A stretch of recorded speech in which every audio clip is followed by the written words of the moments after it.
Perkenalkan, nama aku Asila Anilna Putri, selaku host di acara podcast kita kali ini.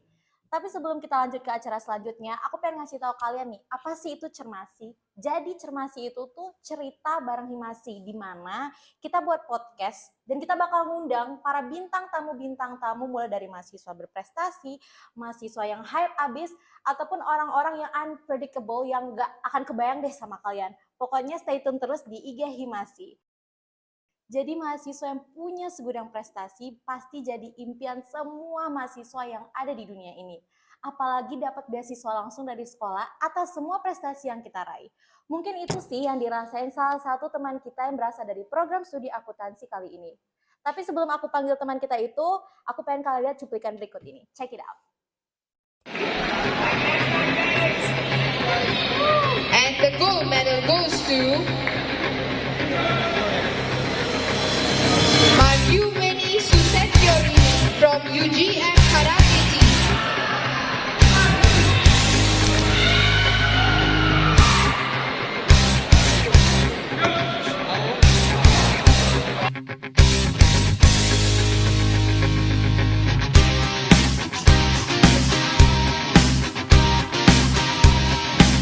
Tanpa berlama-lama langsung saja kali ya kita panggil teman kita satu ini. Ini dia Eka Fitriani Widyastuti.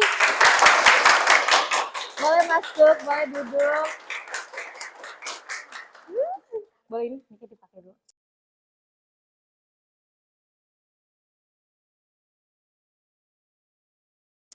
Boleh dong Eka duduk. Boleh dong tepuk tangannya semuanya.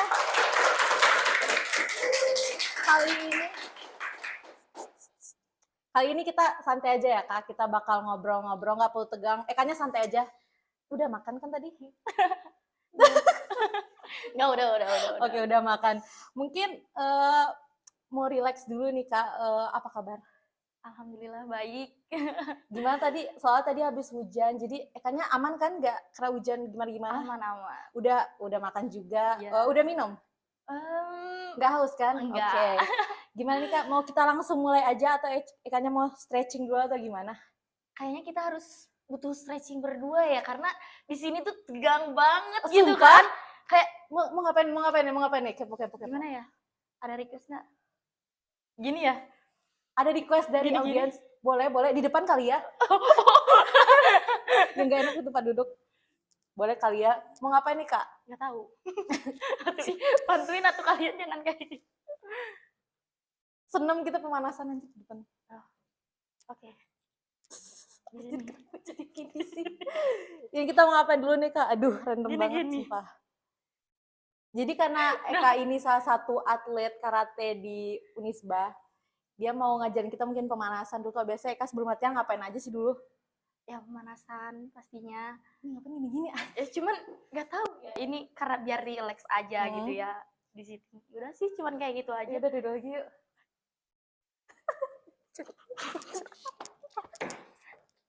Maunya tadi dia datang. Udah nggak usah. Dia langsung gini Udah. ya. Ya udah langsung aja. Nanti itu aja. Dikat aja. Mungkin kita mulai dari basic question dulu ya Kak, yang paling awal dari awal perjalanan Eka banget tuh. Gimana sih perjalanan Eka bisa menekuni dunia karate ini nih? Awal minatnya itu dari mana gitu? Awal-awalnya tuh bener-bener dari mana gitu? Oh, aku sendiri tuh kalau misalkan dari dulu tuh pertama aku masuk ke karate itu dari mulai kelas 3 SD. Oh, udah lama banget ya. Ya, dari kelas 3 SD. Di situ saya menekuni karate itu cuman sekedar olahraga, bukan hanya buat berprestasi, tapi karena buat olahraga gitu. Nah, akhirnya dapat support system dari orang tua. Mungkin ya akhirnya sekarang bisa sampai di sini. Di titik ini. Iya, di titik ini. Jadi mungkin awal mula saya masuk karate itu dari kelas 3 SD. Oke. Kalau boleh tahu kilas baliknya kan tadi udah kita lihat gitu. Singkatnya sih perkembangan karate Eka sekarang bagaimana? Untuk perkembangan ya, emang pasti setiap setiap tahun demi tahun itu pasti ada perkembangan, apalagi aku sendiri dari kelas 3 SD gitu ya kan Teh. Mungkin dari latihannya dulu cuman hanya buat olahraga saja, tapi sekarang udah kayak emang benar-benar difokusin buat berprestasi. dan pasti jadwal latihannya juga lebih seringin lagi gitu. Oh gitu. Jadi kayak berarti karate ini juga hobinya Eka ya. Ya. Berawal dari hobi jadi sebuah prestasi, dari prestasi Eka bisa terkenal, dari terkenal itu Eka bisa dapat beasiswa dan sekarang inilah Eka yang kita kenal. Boleh dong tepuk tangannya. Next nih, ini mungkin pertanyaan yang bakal ditanyain sama orang-orang yang nonton podcast kita pada hari ini karena mungkin para viewersnya tuh rata-rata ya mahasiswa gitu kan ya. Gimana sih cara Eka tuh ngatur waktu antara Eka ngikutin latihan karate sama akademik? Apalagi Eka sekarang kan juga merupakan salah satu mahasiswa ya di program studi akuntansi. Nah, mungkin kan sebelumnya itu ada jadwal kuliahnya sendiri dan jadwal karatenya sendiri gitu.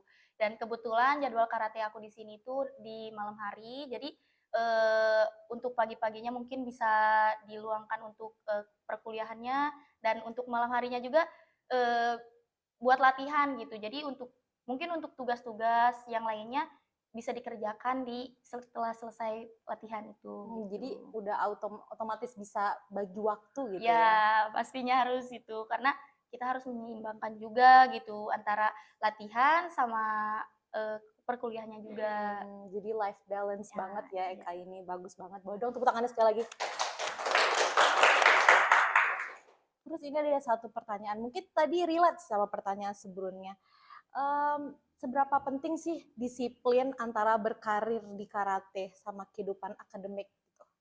Keduanya itu sangat penting karena yang satu itu saya sebagai mahasiswa gitu, Benar-benar. dan penting untuk menjalankan kewajiban saya di perkuliahan ini. Yang satunya lagi mungkin ya sangat penting juga karena olahraga itu sebagai prestasi saya di perkuliahan ini. Oke, sebelumnya Eka kita pegangan tangan dulu biar rileks lagi. Eka selalu tegang banget. Gimana kita lanjut ke pertanyaan selanjutnya kali ya, Kak? Nah, aku pengen nanya nih, Kak. Kan Eka udah menekuni dunia karate ini jauh sebelum jadi mahasiswa ya, seperti aku juga. Ada nggak sih perbedaan antara Eka dulu karate sebelum masuk Unisba sama after masuk, apalagi jadi mahasiswa sekarang di Unisba gitu? Ya mungkin banyak perbandingannya sebelum saya masuk ke Unisba ini dan setelah masuk ke Unisba ini. Yang pertama itu ya, sebelum saya masuk ke Unisba, mungkin setiap pertandingan itu dibiayain oleh diri sendiri. Iya, Mungkin dibiayain biaya oleh pribadi ya. pribadi ya. Nah, mungkin kalau misalkan setelah masuk Unisba ini, seluruh pembiayaan mulai dari makan, transportasi, sampai penginapan dan lain-lainnya itu disediakan oleh Unisba. Dan alhamdulillahnya gitu kan, dari awal masuk perkuliahan ini, bahkan sebelum jadi maba juga udah bertanding atas nama Unisba gitu. Pasti sangat ngaruh banget gitu ya di perkuliahan Iya. gitu. Ada nggak sih yang dirasain gitu perbedaannya pas di dunia perkuliahan gitu dengan kampus ngefasilitasi dari kita dulu apa-apa sendiri gitu ya, ikut lomba harus biaya sendiri, ngeluarin uang sendiri, transportasi sendiri, sekarang semuanya difasilitasi. Apa sih yang Eka rasain? Ya mungkin sangat senang karena mengurangi biaya dari orang tua juga Bener gitu. banget. Nah, ya udah sih. Simpelnya gitu aja ya, beban kita jadi berkurang. Next nih Kak, Eka tuh udah ikut lomba itu bukan tingkat nasional lagi ya, bukan tingkat kota apalagi, tapi udah tingkat internasional. Pertama kali pas tahu Eka bakal ikutan lomba karate ini di tingkat internasional itu apa? Pertama kali tahu itu gimana sih perasaannya? Yang pertama kali itu pastinya nervous ya, pasti itu. Karena sebelumnya itu belum pernah tanding di internasional gitu kan. Apalagi di internasional kita nggak tahu gitu kan lawannya itu dari mana aja, kita nggak tahu gitu. Sedangkan kalau misalkan di daerah sendiri mungkin udah tahu lawannya siapa aja gitu. Paling itu aja. Ini juara berapa di internasional? Yang mana nih? Internasional tuh Yang banyak. terbaru. Kalau yang terbaru yang kemarin ya Bang ya, YOT ya. YOT itu Yogyakarta Open Internasional. Cuman kalau misalkan emang mau yang ambil juara satu. Ya, yang paling high lah, tapi di yang internasional. paling high mah ya Malaysia. Aku tanding Malaysia. Gimana nama perlombaannya apa? Silent Night. Silent Night. Silent Night. Yang lombanya di Malaysia. Malaysia. Nomor juara berapa?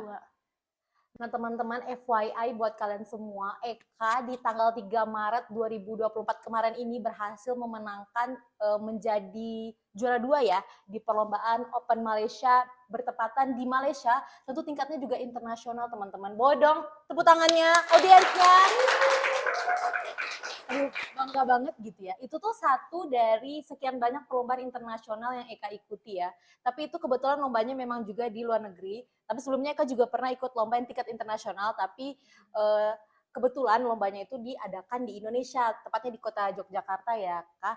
Oke deh, Kak. Terus aku mau nanya lagi nih, Kak, satu lagi. Eka berhasil mengharumkan nama Unisba gitu. Dari Eka yang dulunya kayak punya hobi karate, ikut karate, terus join Unisba jadi mahasiswa program studi akuntansi. Tapi orang-orang belum kenal. Dan sekarang Eka udah jadi mahasiswa berprestasi dari program studi akuntansi, mengharumkan nama Unisba itu gimana sih gitu? Ya intinya sangat bangga karena gimana ya, dengan kebanggaan aku sendiri, jadi aku nggak bisa ngomong apa-apa lagi Iya, gitu karena seneng gitu ya. dan bersyukur banget alhamdulillah gitu. Aku pengen tanya nih dari Eka sampai saat ini udah jadi Eka yang seperti sekarang. Support system yang selalu ada gitu. Boleh nggak sih sharing siapa aja sih, ada orang-orang behind the scene-nya siapa aja gitu, orang-orang yang ada di balik kesuksesan karir Eka ini, mulai dari teman, keluarga, pacar atau siapapun itu gitu. Yang pastinya orang tua yang paling utama. Terus coach juga sekaligus pacar gitu Oh my kan. Terus yang paling itu support dari teman-teman semua gitu. Boleh dong tepuk tangannya. Dan teman-teman, seperti yang aku bilang tadi di awal, bahwa Eka tuh selain berprestasi juga berhasil dapat beasiswa dari kampus. Kak, tolong dong kasih tahu gimana sih bisa dapat beasiswa dari kampus, itu gimana ceritanya gitu? Sebenarnya ditarik gitu loh Ditarik gini maksudnya? enggak, maksudnya karena waktu itu ada kejuaraan internasional dan kebetulan pelatih Eka juga ada di Unisba gitu. Jadi beliau menawarkan Eka untuk menjadi mahasiswa yang berprestasi, Mapres. mahasiswa yang berprestasi, dan ya kebetulan Eka juga minat di akuntansi ini dan kebetulan di Unisba ada dan akhirnya masuk Unisba gitu. Jadi dari awal masuk Unisba itu udah lewat jalur prestasi gitu? Iya Oh, betul. benar-benar membanggakan banget teman kita yang satu ini ya gitu. Ada nih Kak pertanyaan selanjutnya nih. Terakhir nih Kak dari aku gitu. Buat teman-teman yang nonton gitu, mungkin usia mereka nggak jauh beda lah ya dari kita. Ada nggak sih pesan atau saran nih buat teman-teman yang pengen jadi mahasiswa tapi tetap pengen menekuni hobi gitu, dan hobi ini bisa dijadiin sebuah prestasi yang bisa juga jadi beasiswa gitu kayak Eka gitu, dari hobi jadi prestasi, gimana sih, ada nggak saran atau pesan gitu untuk Mungkin teman-teman? kalau misalkan saran dari saya sendiri gitu, untuk bisa menyeimbangkan antara akademik sama non akademik itu ya mungkin cukup mengurangi waktu yang tidak penting. Bener banget. Jadi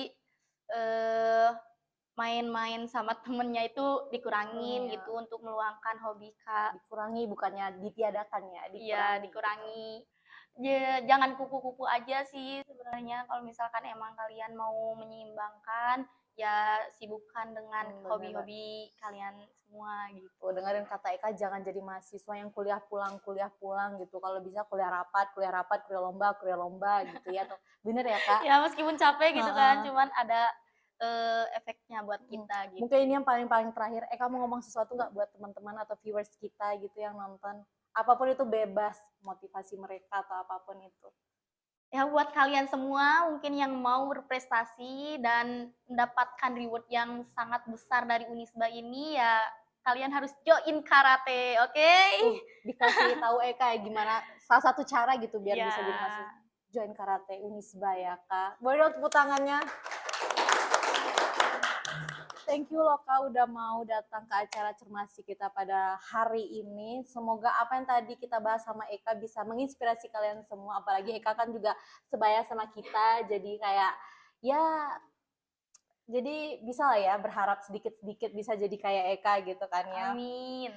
Semoga teman-teman yang nonton podcast Cermasi pada hari ini juga bisa berprestasi jadi mahasiswa berprestasi seperti Eka. Sekali lagi terima kasih banyak ya Kak udah mau hadir di acara kita pada hari ini.